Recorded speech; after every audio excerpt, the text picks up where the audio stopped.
consciência. Ditado pelo espírito, Giuseppe Gleber. Psicografado por Robson Pinheiro. Corpo mental. 1. Como se pode entender a possibilidade de o corpo mental arquivarem-se à memória dos fatos transatos, dos mínimos detalhes da vida do ser?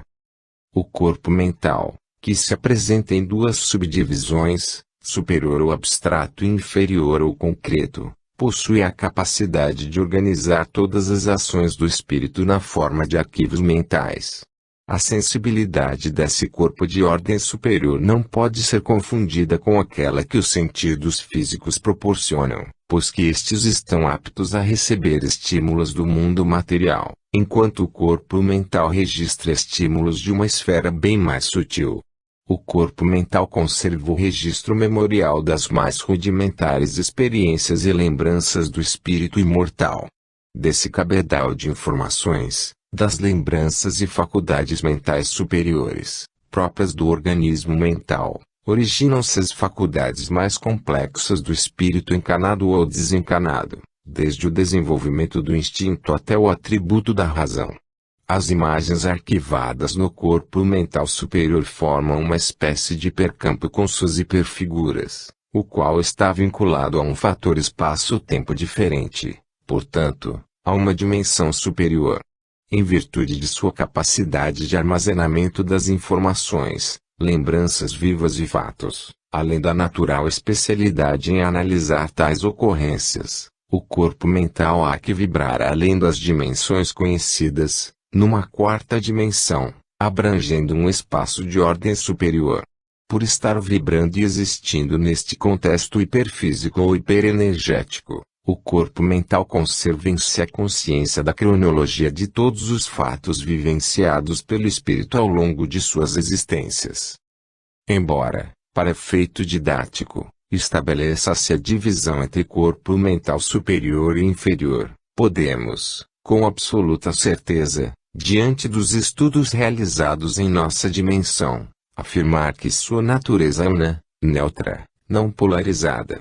Os eventos registrados nesse campo estão num contínuo superior, o que ilustra a sua sensível capacidade de arquivar fatos e vivências sem perder a continuidade e a sequência temporal deles. 2.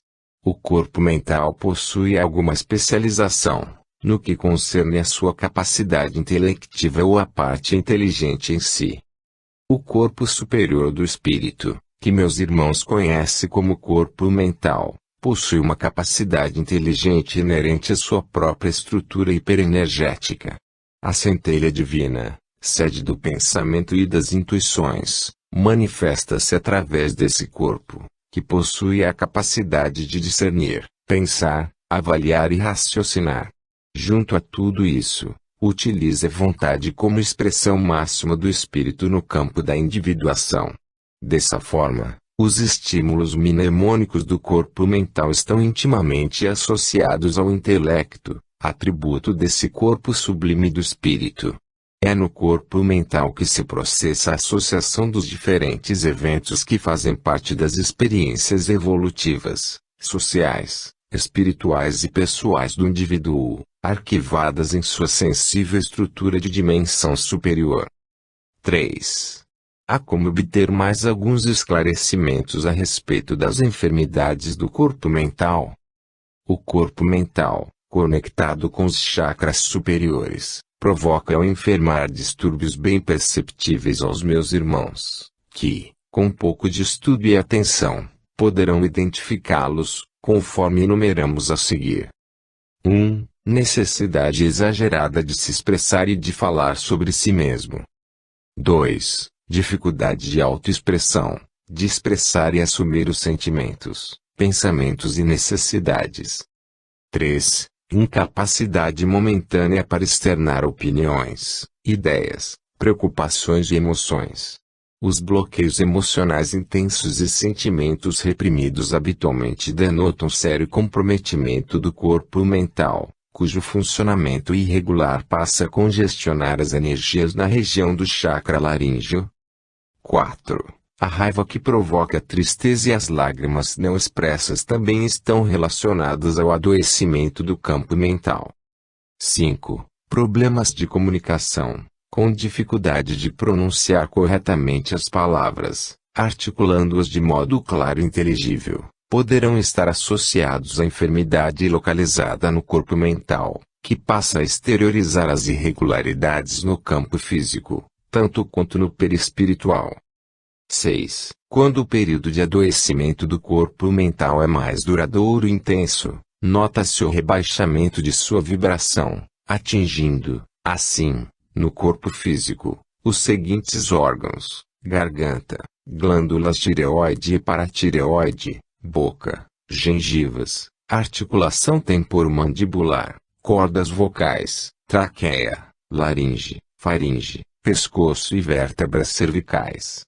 Em casos desse porte, mesmo submetendo-se a tratamento através de sério acompanhamento psíquico, magnético e fluidoterápico, é necessário o acompanhamento médico para erradicar do campo físico os resquícios da enfermidade mental, que, na maioria das vezes, está subordinada a alguns dos fatores a seguir. 6.1 Egoísmo, dificuldade de dar amor, de sentir-se ligado, nutrido e nutrir com o amor universal, humanitário ou de nutrir-se afetivamente e doar-se às outras pessoas. 6.2 Falta de amor e compaixão tanto pelo mundo, sem se deixar ou se permitir sensibilizar-se com a natureza do mundo onde vive, quanto pelas pessoas, ao privar-se de experimentar os sentimentos de fraternidade e conservar-se fechado para o envolvimento com o próximo, compartilhando e participando da vida e das dificuldades alheias. 6.3 Apego excessivo, dependência emocional, autopiedade, amor possessivo e ciúme obsessivo são algumas características de disfunções do corpo mental, cuja psicopatologia pode ser projetada através do perispírito em direção às vivências do ser no corpo físico. 6.4 Ressentimentos, mágoas profundas, dificuldade de perdoar, raiva, ódio e inveja são outras tantos fatores enfermiços arquivados na intimidade do corpo mental. Nos casos citados, ao longo do intensez desta questão, o corpo físico se ressente quase que imediatamente, devido à intensidade das energias adensadas na intimidade do campo mental. Daí resultam sérios prejuízos para a organização perispiritual, que recebe o impacto direto dos arquivos superiores e atua como intermediário para o descenso vibratório de tais energias malsãs, que se materializam na estrutura física. O adoecimento do corpo mental produz no perispírito, corpo imediatamente inferior, localizado na dimensão astral, um intenso magnetismo e uma fuligem que contamina intensamente as linhas de força e os chakras, pelos quais fluem as energias oriundas do corpo mental superior. 4. Pode-se entender que a mônada, às vezes chamada de átomo espiritual ou princípio inteligente, é composta pelos corpos mental inferior e superior. Para que meus irmãos compreendam melhor, digamos que o núcleo espiritual denominado mônada divina tem em sua constituição um corpo de natureza mental simples, sem elaboração, embora com todos os atributos adormecidos, latentes ou embrionários de um corpo mental que já exercitou seu potencial cognitivo e mnemônico. 5. Como a mônada pode ser mais bem compreendida? Aquilo que meus irmãos chamam de mônada ou núcleo espiritual é a resultante da união da mente com o intelecto. O átomo espiritual mônada possui uma formação das mais simples possíveis de se imaginar, por isso mesmo explicamos, na questão anterior, a respeito da constituição do corpo mental mais simples, como elemento monádico.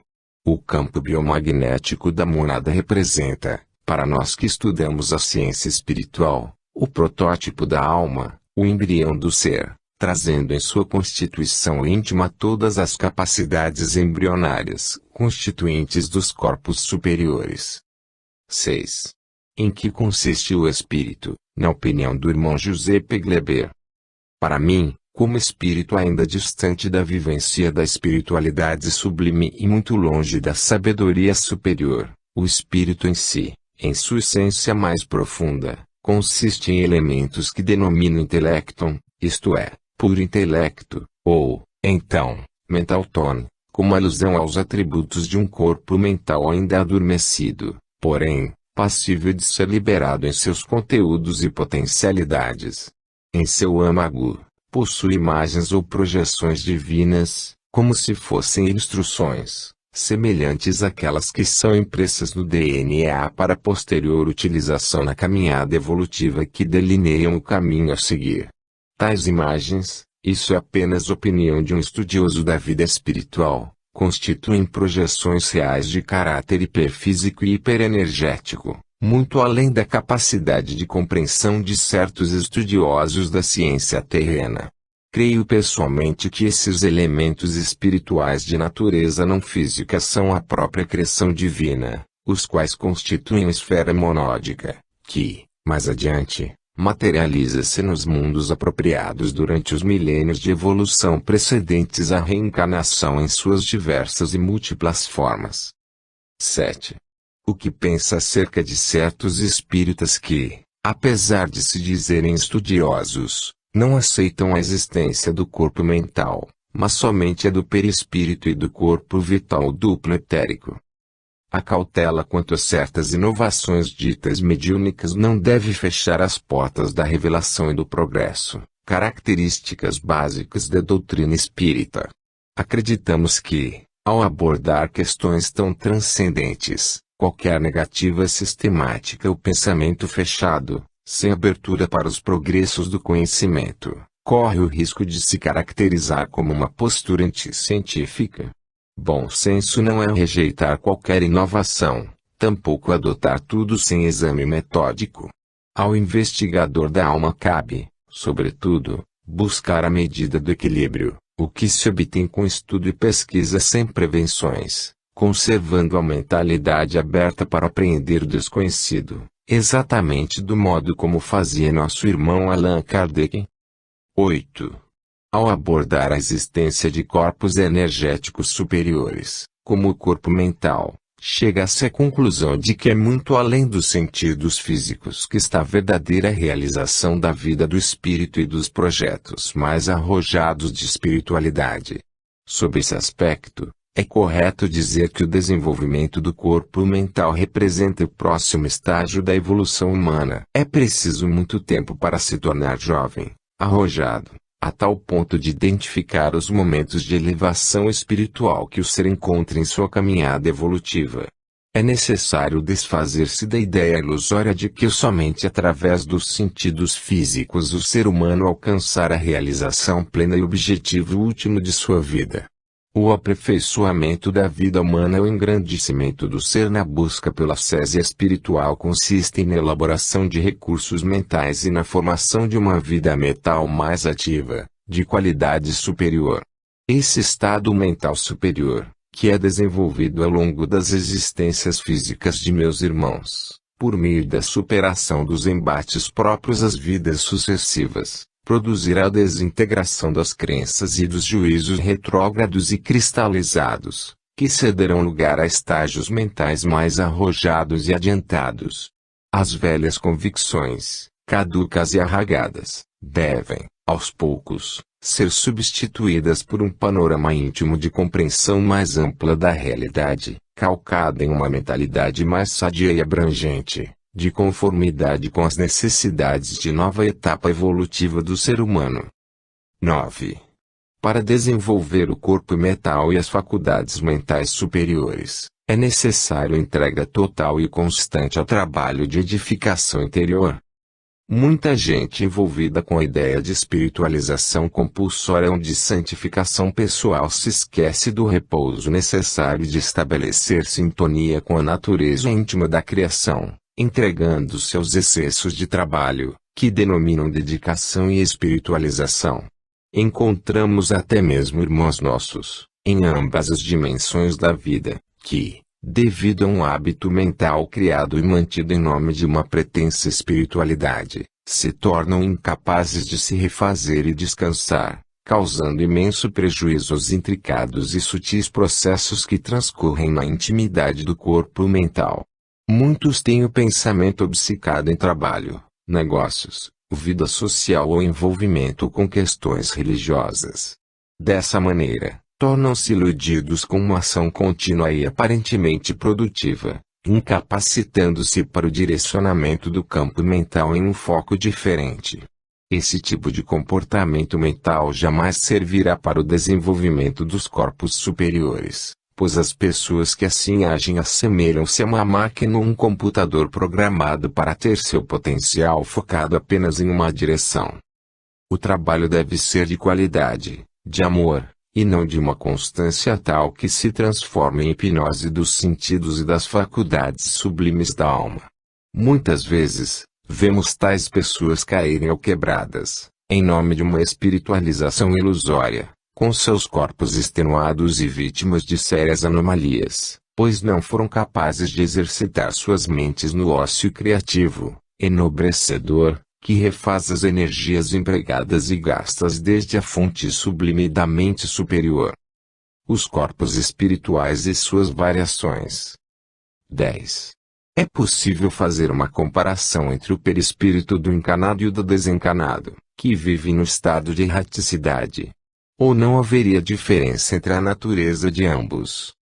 Podemos dizer que o perispírito do ser que, mesmo temporariamente, tenha descartado os veículos densos, como o corpo físico e o duplo etérico, guarda algumas propriedades que o distinguem do psicossoma de meus irmãos encarnados.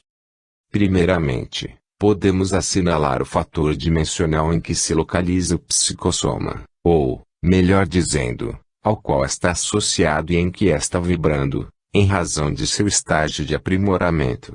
No caso de meus irmãos encarnados, o perispírito vibra inserido num contexto tridimensional próprio da experiência física, podendo ter uma vida de relacionamentos direto com a dimensão imediatamente superior, mas inserido e ligado à dimensão física. Por outro lado, nós, os chamados desencarnados, vibramos e existimos num contexto quadridimensional. No estágio tridimensional, o cordão de prata e o corpo etérico estão ajoujados ao corpo físico, que se torna obediente aos comandos mentais superiores.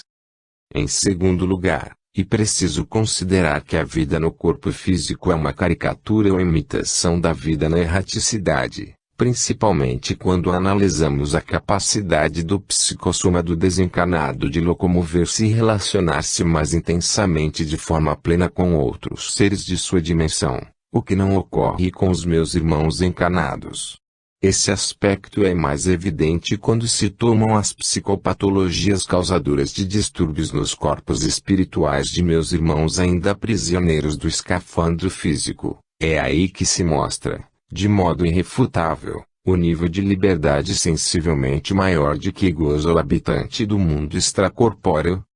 Nesse arremedo da vida extrafísica, como é considerado o período de encarnação, o perispírito encontra-se prisioneiro, submisso quase totalmente às contingências das relações próprias da vida na carne, turvando-se-lhe o potencial e as forças, as percepções e os poderes, que se encontram, nesse estágio, como que adormecidos. Com relação às sensações próprias do corpo espiritual, são imensamente diminuídas ou restringidas, devido à necessidade de canalizar as percepções para a condução do veículo denso, imensamente pesado, que é o corpo físico de meus irmãos. O perispírito do encarnado sofre essa limitação em virtude da consciência do eu superior ou espírito, que também se restringe no período reencarnatório.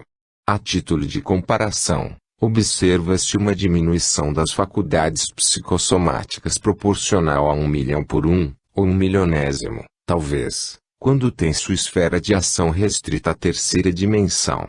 O contrário também é verdadeiro, quando o perispírito se liberta da experiência física e adentra as vibrações da quarta dimensão, ocorre a reabilitação de suas paracapacidades, que se elevam na razão de 1 por 1 milhão.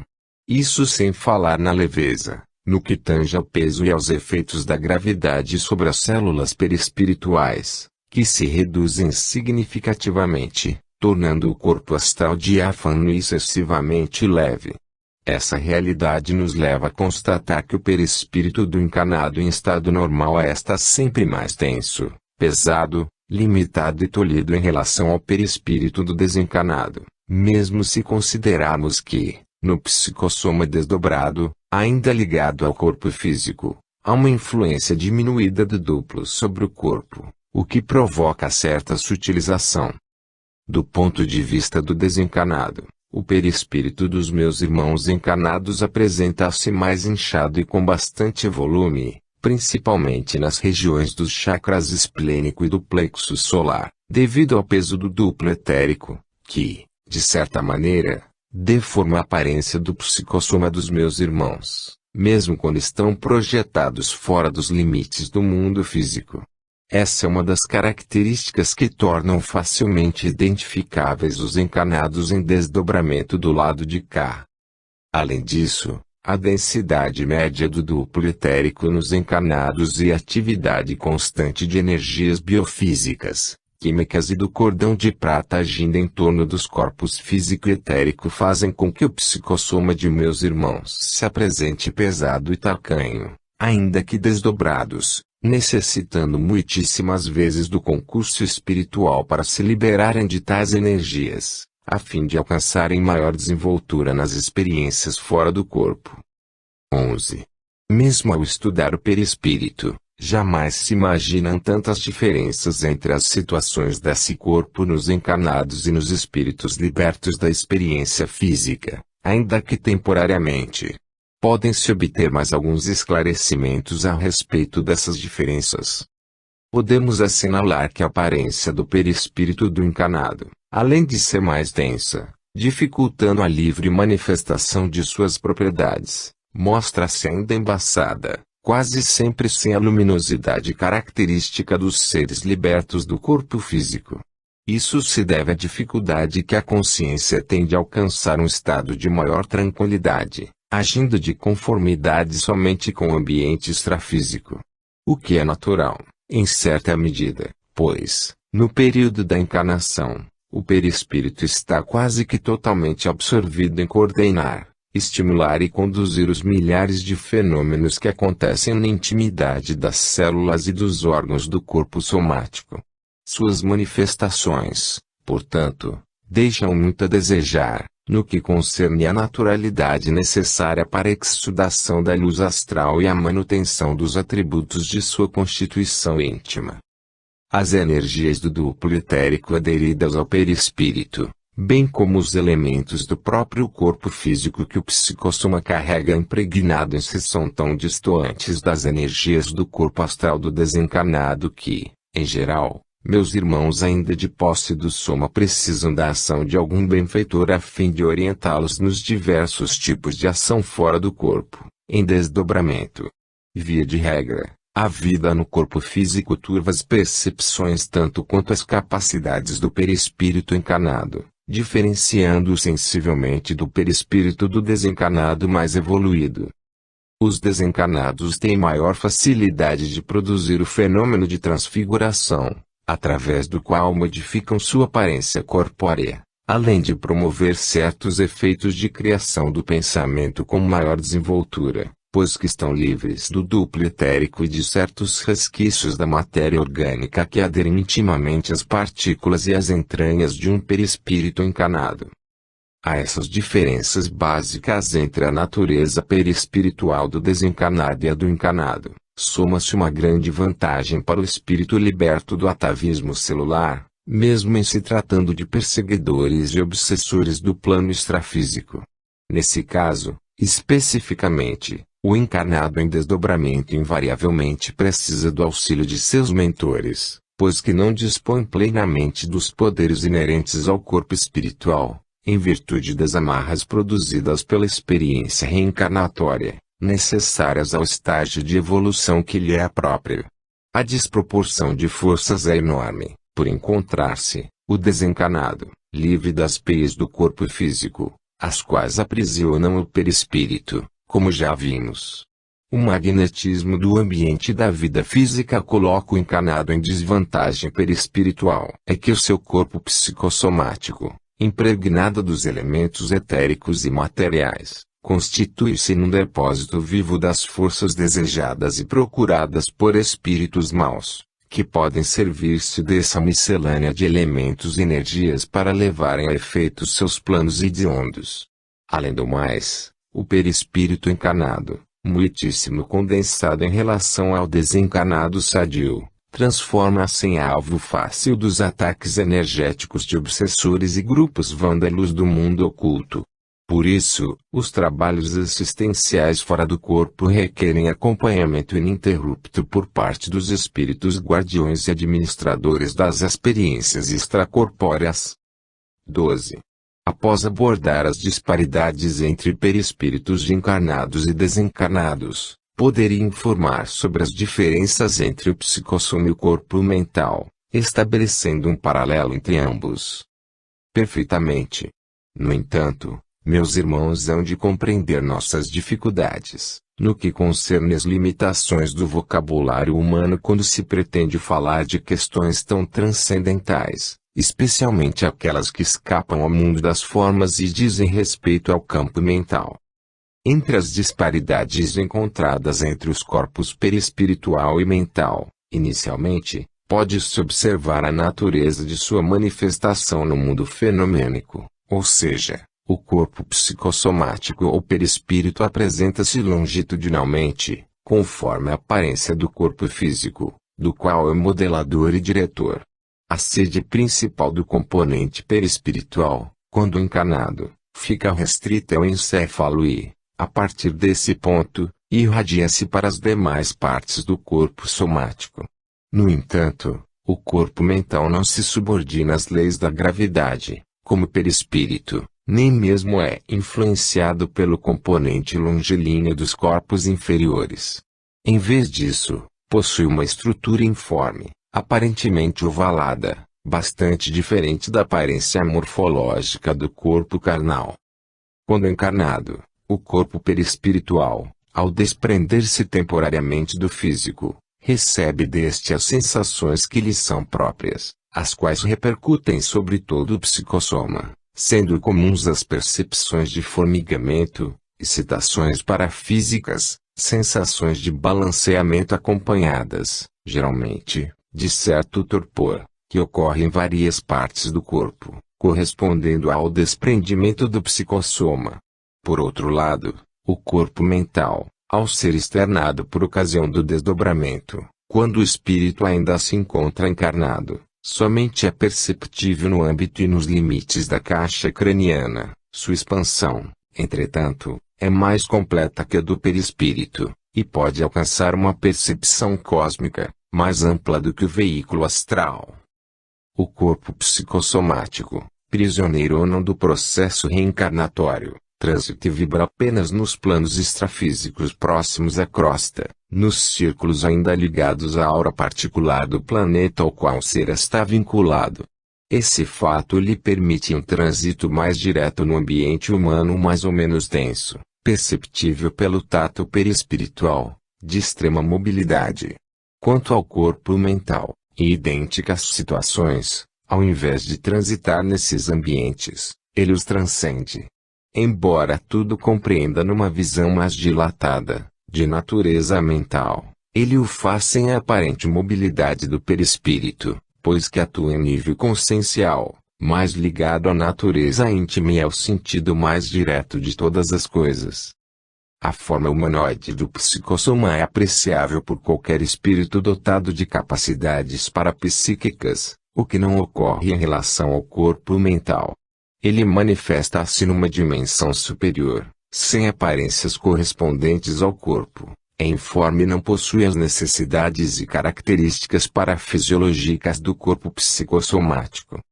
Percepções como emotividade, sensações de fome, dor, peso, leveza e outras semelhantes, embora façam parte da natureza perispiritual, não participam daquelas encontradas no corpo mental, o que torna ambos os veículos bastante distintos em suas percepções mais sutis e aguçadas. Em processos de obsessão, são notórios os ataques de entidades da esfera extrafísica, tanto a encanados quanto a desencanados, contando com a extrema sensibilidade dos corpos perispirituais de suas vítimas, que estão, por assim dizer, na mesma dimensão que os próprios algozes. Entretanto, as investidas que visam atingir o corpo mental dos espíritos de ambos os lados da vida só podem ser realizadas por seres altamente capacitados e experientes. Mesmo assim, incorrem no risco de não corresponderem ao seu intento, pois que o corpo mental vibra em dimensão maior e mais ampla, e, para atingi-lo, é necessário conhecimento mais profundo da psique e das leis do mentalismo, bem como dos demais detalhes do que envolvem tais operações, que se realizam na fronteira da quarta dimensão com outras superiores. Naturalmente, é improvável que grande número de obsessões saiba encampar iniciativas que exigem tamanho grau de perícia. Nota: talvez esteja nas entrelinhas deste trecho um alerta àqueles que lidam regularmente com casos e mais casos de socorro ao corpo mental, supostamente vítima de ataques corriqueiros. Se o campo mental é de compreensão e penetração ainda difícil para os espíritos da esfera em que nos encontramos, carecendo inclusive de vocabulário adequado para expressar sua realidade, é evidente que não pode ser um conhecimento trivial, mesmo na dimensão extrafísica. Sendo assim, não há por que processos obsessivos da massa de indivíduos apresentarem tamanha sofisticação em seus métodos, a não ser que haja alguma justificativa à altura. Em outras palavras, não se pode menosprezar a realidade do corpo mental em diagnósticos medianímicos, mas também não se pode exagerar, pretendendo banalizar tais investidas, como se estivessem ao alcance do mais vulgar obsessor. Fim da nota. Além disso, convém salientar que, nos processos de comunicação, observa-se como característica do corpo perispiritual a facilidade com que se comunica no mesmo nível dos encanados e desencanados de vida superior. Enquanto isso, o corpo mental somente dispõe do recurso da telepatia como forma de comunicar-se. Por último, podemos citar que, numa incursão pelos planos mais sombrios ou terra a terra, o corpo psicossomático fica sujeito às diversas formas de energia densa e às tempestades magnéticas, próprias dessas regiões que constituem, por assim dizer, o plano astral, o ambiente onde se locomove e vibra. O corpo mental, por se manifestar num ambiente totalmente diverso do psicossoma, não está sujeito aos fenômenos astrais mencionados. Esse fato, por si só, estabelece uma diferença marcante entre os corpos sutis em questão, dos quais se reveste o espírito. 13. Um ser encarnado ou desencarnado pode agir com preponderância de um dos corpos, como perispírito ou mental, manifestando as características deste ou daquele veículo mais fortemente em determinado período de sua vida. Naturalmente que, no decurso de uma existência física ou mesmo no período entre vidas, o ser poderá se expressar de acordo com os atributos de um ou outro corpo, de conformidade com o meio, as necessidades e o temperamento do superior ou espírito imortal. No entanto, as expressões do modus operandi de determinado corpo energético não farão da pessoa ou espírito um ser melhor ou pior, apenas dirão a respeito de um posicionamento particular ou característica passageira, que o indivíduo traz como marca de sua orientação naquele momento evolutivo. Tais características poderão se modificar numa mesma existência ou ainda na erraticidade. Por exemplo, quando o ser se caracteriza pelo padrão emocional ao invés da racionalidade, ele necessita de mais elementos psicológicos ou muletas que intermediem sua relação com a vida. Em geral, manifesta uma tendência mais religiosa, depende de imagens e simbolismos nem sempre materiais, mas muito recorrentes em suas relações diárias. Ao conduzir-se desse modo, está se colocando sob a ação modeladora do corpo psicossomático, que, nesse momento, sobrepuja a influência do mental em sua vida e em seu psiquismo. Com uma visão mais limitada, particular, poderá se sujeitar a estados deficientes de manifestação das questões íntimas, tais como neuroses e psicoses. Além disso, a avaliação de certas questões do cotidiano, bem como daquelas de ordem mais transcendente, pode ser prejudicada pelo emocionalismo, a falta de bom senso e de maturidade para uma visão mais ampla e abrangente de diversas situações, especialmente aquelas que têm a ver com a vida espiritual.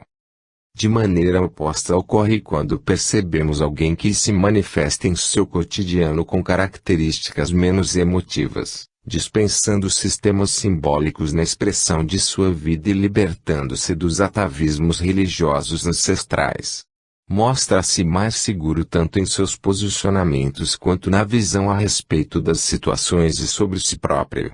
Nesse caso, podemos inferir que há uma certa supremacia dos atributos do corpo mental sobre aqueles do perispírito ou corpo emocional. O espírito que assim se comporta em seu momento evolutivo dispensa o emocionalismo e age com maior racionalidade, o que produz uma vida mental mais intensa e uma visão mais abrangente do mundo e das questões transitórias ou transcendentais com as quais convive e das quais é chamado a participar.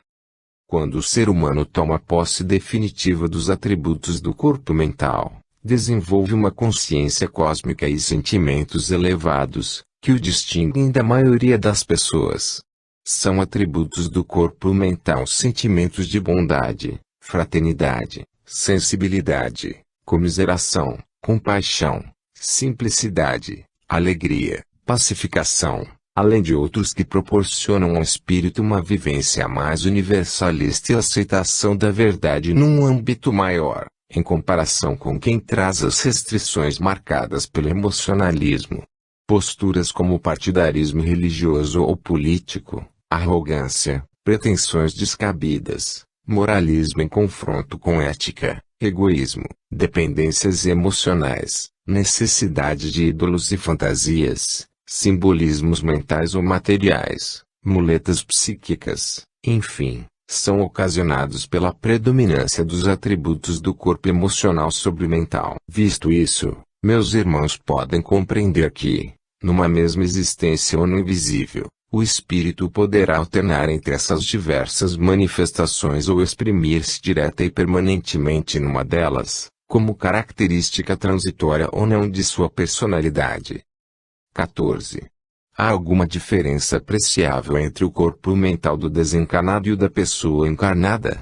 Poderia esclarecer a esse respeito? Em linhas gerais, é correto afirmar que, quanto maior a adaptação do espírito ao contexto físico, mais o corpo mental se encontra limitado e restrito em suas manifestações divinas. Tanto a expansão de sua força mental quanto sua própria consciência cósmica se acham delimitadas pelo psicossoma, que, por sua vez, está inserido no contexto reencarnatório, sob o império da matéria física. Portanto, sendo assim, o corpo mental de seres reencarnados está duplamente constrangido. Primeiramente, encontra-se adequado e submetido aos limites do psicossoma e, em segundo lugar, sujeito aos efeitos da encarnação, num corpo que exige atenção e cuidados constantes e especiais para que cumpra a função para a qual está programado. Essa limitação do potencial mental não é absoluta, é claro, pois que o espírito poderá irradiar-se, elevar-se além da matéria ou mesmo entrosar-se com outros seres, libertos da experiência física. Contudo, esse entrave, necessário ao período reencarnatório, constitui, por si só, uma condição que dificulta simultaneamente a adaptação à dimensão mental e utilização plena de seus atributos. O corpo mental do ser na erraticidade não sofre as mesmas limitações daquele que está encarnado, sofre apenas por sua falta de desenvolvimento, nos casos em que isso se verifica, o que causa nesses seres uma espécie de preguiça mental, incapacitando-os momentaneamente para utilizar os poderes ocultos do corpo mental. Como característica principal, mostra-se sua estreita ligação com a forma perispiritual da existência extrafísica. Como o ser no mundo invisível está livre das amarras do corpo físico, seu corpo mental poderá decolar do perispírito, projetando-se em dimensões superiores com maior facilidade da que está ao alcance do ser ainda encarnado. Exemplo daquilo que acabamos de afirmar, meus irmãos, encontrarão nos relatos do nosso irmão André Luiz. No caso do ser que já se liberou do corpo somático, o corpo mental está menos preso, mas sujeito à própria vontade sem os impedimentos naturais que a etapa reencarnatória promove, limitando sua ação. 15. O corpo mental poderá adoecer após a morte do corpo físico ou manifestar a possível enfermidade ainda durante o contexto reencarnatório. Poderá nos dar algum exemplo? A relação das enfermidades do corpo mental é variada e extensa e, sem dúvida, elas podem ser identificadas ainda quando o espírito estiver encarnado, tanto quanto na ocasião em que estiver liberto do corpo físico. As psicopatologias observadas no corpo mental se fazem sentir ou se expressam através do perispírito, ao qual está intimamente ligado. Embora o corpo mental possa enfermar, tal estado de adoecimento das matrizes mentais jamais se manifesta no campo mental puro, mas sempre através do psicossoma. Quando o ser passa a viver no plano mental superior, já terão cessado as possibilidades de adoecimento da mente, pois que conquistou uma relativa superioridade em sua marcha evolutiva. Entre as principais enfermidades observadas como eventos do corpo mental, podemos relacionar a distúrbios que acometem os recém-desencarnados incapacitados para a vivência da experiência post-mortem. Em geral, as pessoas despreparadas consciencialmente, ao chegarem ao mundo astral, veem-se prisioneiras de antigas concepções, crenças e ilusões que a fazem pensar e acreditar que ainda estão ligadas a seus corpos físicos. Esse fato se constitui numa espécie de psicose da qual é vítima o corpo mental, embora se reflita imediatamente no perispírito do desencarnado. B. Monoideísmos construídos, vividos e mantidos por uma educação rígida, errônea ou equivocada a respeito da vida nos planos extrafísicos. Tais casos são tratados com certa frequência nas reuniões de tratamento desobsessivo de meus irmãos espíritas. C. As deficiências de desenvolvimento mental que se manifestam nos corpos físico e perispiritual, sejam adquiridas ou congênitas, são, em sua totalidade, uma enfermidade do corpo mental. Por certo se encontra retraído ou despreparado para viver uma experiência de relações saudáveis e harmoniosas, restringindo suas paracapacidades. D. Incapacidade de concentração mental ou de envolvimento com o meio, tendo como consequência uma espécie de afastamento e reclusão que afeta profundamente o comportamento do ser. Via de regra, o conflito transfere-se para a etapa reencarnatória, motivando o aparecimento de patologias similares na esfera física. E estados de euforia ou de esquizofrenia extrafísica, quadros tão presentes em espíritos que se encontram em tratamento nas câmaras de retificação do plano astral, em grande parte denotam psicopatologias do corpo mental. F. Alteração da lucidez extrafísica, com comprometimento da ética, da moral e da percepção do sentido universal da evolução. Ocasiona no espírito um estranhamento diante do projeto divino de ascese espiritual de todos os seres, e ele passa a enquadrar-se como inimigo de todo projeto evolutivo e existencial. Como viram meus irmãos, o corpo mental adoecido poderá ser causa de diversos e inúmeros distúrbios. São enfermidades que vêm à tona tanto na esfera do perispírito quanto no mundo cerebral, desafiando os especialistas dos dois lados da vida para a equação de tão graves problemas que afetam o ser em sua trajetória. Muitas outras complicações poderiam ser apresentadas a meus irmãos, mas acreditamos que número suficiente foi citado, como exemplo, para se formar uma ideia acerca dos tipos de enfermidade que provoca o funcionamento irregular das matrizes do pensamento. Mediunidade e assuntos correlatos. 16. Poderia tecer comentários acerca da mediunidade e dividência. Ou seja, sobre as possibilidades de um médium perceber a paisagem, os seres e os objetos do plano extrafísico, estando no corpo ou fora dele. A vidência ou visão astral, também conhecida como paravisão, por ser de natureza paranormal, pode ser exercitada quando o medianeiro estiver integralmente de posse do corpo físico ou fora dele, em tarefas no mundo astral. Contudo, embora muitos possuam a capacidade de se projetarem na dimensão imediatamente superior à física, não quer dizer que tenham a capacidade da visão extrafísica ou da vidência astral. Em vários casos, poderá se conservar ignorante de muitas questões relativas ao mundo oculto, à semelhança de sonâmbulos que se deixam conduzir por um ambiente estranho a eles, porém sem guardar memória ou sequer as imagens dos fatos vivenciados. Considerando a variedade dos fenômenos originados na estrutura dos corpos perispiritual e mental, podemos dizer que nenhum está confinado aos limites de um ou outro corpo. Além disso, o espírito imortal irradia-se através e além das estruturas organizacionais superiores, a fim de interferir no mundo ao seu redor, podendo ser que os sentidos se apresentem em qualquer parte dos corpos superiores, e não se atenham a parte deles. Entre as diversas formas por que se manifesta a vidência, quando esta ocorre verdadeiramente, sem ser apenas imaginação de um suposto médium traço, podemos identificá-la em algumas variações, entre elas: a. Vidência instável, a mais comum, por ser fugaz, em fases, e escorregadia. b. Vidência cromática, na qual o médium ou animista registra apenas cores, tanto do mundo físico como do astral. c. Visão panorâmica, em que a pessoa percebe algo mais do panorama existencial extrafísico. d. Visão distância, que tanto pode ser de lugares, situações ou pessoas do plano físico quanto do extrafísico. e visão endoscópica ou microscópica, na qual se percebe em profundidade seres, objetos e energias que vibram em existência diminuta.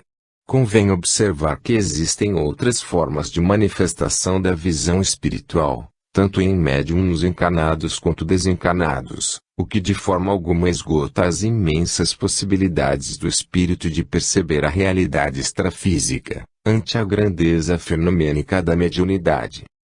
17. Existem lugares e regiões no plano astral que é vedado ao médium ver. Com certeza, existem locais que a organização mediúnica não está preparada para enfrentar, por sabedoria dos mentores, lhes são vedadas as possibilidades de percepção, a fim de que não incorra em prejuízo para as tarefas realizadas. Assim como existem esferas de beleza extraordinária, banhadas na luz sideral, as quais não é dado ao homem terreno perceber, por lhe faltarem ainda os recursos sensoriais e éticos também existem zonas subcrustais e purgatoriais de extrema densidade e escuridão, que, mesmo para aqueles considerados mais experientes, ainda assim permanecem ocultas. 18. Qual a diferença entre a visão do plano extrafísico realizada com os sentidos do psicossoma e a realizada com o corpo mental? A visão extrafísica com o corpo psicossomático poderá ser identificada quando meus irmãos percebem formas, seres e objetos, que, em geral, são muito semelhantes àqueles encontrados no ambiente terrestre dos encarnados. O plano astral ou mundo oculto é a matriz, e o mundo físico, a cópia imperfeita de tudo o que existe do lado de cá. Razão pela qual, nos relatos mediúnicos, meus irmãos encontram vestígios e semelhanças com aquilo que estão acostumados a ver ou de que têm notícia na dimensão onde estagiam. Por outro lado, quando a visão se processa através do corpo mental, dá-se de modo mais abrangente, global, e penetra no âmago das coisas por ocorrer num contínuo dimensional superior. Se for essa modalidade de percepção, tanto em estado de vigília física quanto em desdobramento vidente terá uma visão mais penetrante, porém, via de regra, captara mais conceitos e formas superiores a estes aliadas do que a aparência material, externa das coisas. Sabemos que a evidência, quando for um fenômeno verdadeiro, pode variar imensamente de uma pessoa para outra, conforme a nitidez, o foco, a distância ou mesmo quanto à associação de ideias advindas dessa experiência. Contudo, convém observar, como disse nosso irmão Allan Kardec, que a evidência é, entre as faculdades medianímicas, a mais fácil de ser enganada. Espíritos com grau intenso de poder hipnótico podem implantar imagens ou um banco de memórias artificiais no cérebro das pessoas que visam influenciar. Além disso, existem os chamados achismos e os pseudomédiums, que imaginam coisas, seres e situações e expressam-se como se fossem percepções dignas de crédito. Há que se precaver contra tais armadilhas, pois a verdadeira evidência, principalmente aquela mais proveitosa e profunda, ainda é algo difícil de encontrar. 19. Quando um médium diz ver determinada coisa, como se pode ter certeza de que realmente está vendo aquilo que descreve? Toda visão da realidade objetiva de qualquer coisa no universo está diretamente relacionada ao nível de percepção subjetiva do indivíduo. Assim sendo, os objetos, as situações e os seres que vibram e vivem nas mais variadas dimensões do universo são constituídos de uma estrutura parapsíquica e, por conseguinte, são percebidos de acordo com a sensibilidade de cada um, conforme o conhecimento e a visão abrangentes ou retrogradas que o ser desenvolve ao longo de sua vida. Alguém poderá olhar o Sol e enxergar nele apenas um globo de luz e fogo, ao passo que outra pessoa verá um centro irradiador de hiperenergias, ou mesmo um local de reunião de almas evolvidas. Cada um verá segundo suas possibilidades, e cada pessoa acreditará ou elaborará o que vê de acordo com a própria necessidade de crescimento ou grau de maturidade consciencial. Se apresentássemos a um habitante do mundo antigo, um romano do primeiro século, por exemplo, algo referente ao século XXI, com certeza ele veria algo bem diferente das imagens mostradas, porque essa realidade não encontraria elementos de ligação com nada que lhe é familiar.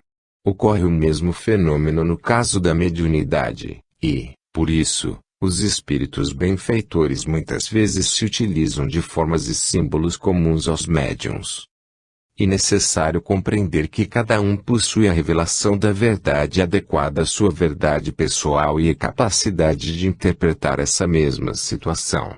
Em suma, o que se vê e o que se ouve estão subordinados àquilo que se interpreta, pois a interpretação e a imaginação estão ainda acima de certas verdades, mesmo do plano oculto da vida. Por isso as questões espirituais mais complexas vêm ao conhecimento de meus irmãos de maneira gradativa e por meios distintos, por médiuns diferentes, a fim de parcelar o caudal de informações, tornando-as compreensíveis ao entendimento de meus irmãos. Podemos dizer que, se uma pessoa se equivoca diante de fenômenos corriqueiros da vida física, o que dizer então quando se coloca em relação com um mundo mais amplo, populoso e rico do que aquele onde está acostumado a se locomover e viver? Ainda que possua alguma lucidez do plano extrafísico, o sensitivo poderá se equivocar quanto à interpretação dos fatos vivenciados ou percebidos, pois o banho de informações, de cultura e costumes que recebe no plano dos encarnados costuma produzir no corpo mental e no cérebro perispiritual uma espécie de hipnose dos sentidos, a qual induz a diversas ilusões. Há tais equívocos na interpretação dos fatos e que deve estar atento o médium que se diz vidente, tanto quanto aqueles que estão gravitando ao redor de suas revelações. Perda ou suspensão da mediunidade. 20. Quando o médium deixa de exercer sua mediunidade, isso pode causar algum prejuízo ao seu psiquismo e à sua vida, de modo geral? Podem ocorrer fatores externos ao desejo do médium que o impeçam de trabalhar mediunicamente. A perda ou suspensão da mediunidade já foi tratada pelo nosso irmão Allan Kardec de maneira brilhante. Entretanto, temos alguma contribuição baseada em nossas observações pessoais, que aqui deixamos registradas para efeito de estudo complementar por parte de meus irmãos. Esta fase, muitas vezes incômoda para o paranormal ou médium, pode ser definida como uma suspensão mais ou menos duradoura dos fenômenos mediúnicos que têm em determinado sensitivo seu epicentro, que pode ocorrer de modo espontâneo ou não.